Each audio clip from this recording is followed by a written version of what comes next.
Good morning, সকলকে নমস্কার ও স্বাগত জানাই আজকে আমার নতুন একটি রান্নার মেনুতে। আজকে তোমাদের বানিয়ে দেখাবো একটা স্টার্টারের পদ। অনেক তো মেন কোর্সের অনেক কিছু রান্না করে তোমাদের দেখালাম, তো আজকে ওই জন্য একটা স্টার্টারের রান্না করছি।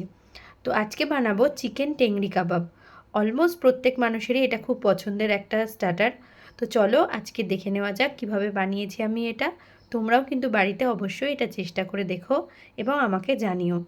তো প্রথমে আমাকে কী করতে হবে, চিকেনের দুটো লেগ পিসকে একটু মাঝখান দিয়ে কাট দিয়ে নিতে হবে, যাতে মশলাগুলো ওর মধ্যে ভালোভাবে ঢুকে যায়।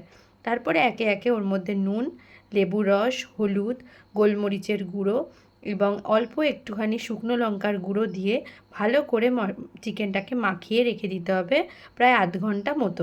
এবার অন্য একটি বাটি নিয়ে তার মধ্যে 100 গ্রাম জল ঝরানো টক দই দিয়ে তার মধ্যে একে একে দিয়ে দেবো হলুদ গুঁড়ো, গোলমরিচের গুঁড়ো, অল্প একটু শুকনো লঙ্কার গুঁড়ো, একটু কাবাব মশলা, 2 চামচ মতো পেঁয়াজ রসুন বাটা। এবার ওতে দিয়ে দেবো একটু সর্ষের তেল।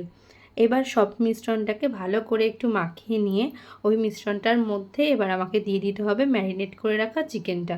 ম্যারিনেট করে রাখা চিকেনগুলো ওই মশলার মধ্যে দিয়ে মশলাটা দিয়ে ভালো করে চিকেনগুলোকে মাখিয়ে আবার প্রায় আধ ঘন্টা 1 ঘন্টা মতন এটাকে ম্যারিনেট করে রেখে দিতে হবে। যত বেশিক্ষণ ধরে ম্যারিনেট করে রাখা হবে তত চিকেনগুলোর টেস্ট আরও ভালো হবে। এবার একটা চাটু বসিয়ে তার উপরে বাটার ব্রাশ করে নিয়েছি। তোমরা চাইলে এটা ননস্টিক প্যানেও করতে পারো, আমার ননস্টিক প্যান নেই, তো সেই জন্য আমি লোহার চাটুতে বসিয়েছি।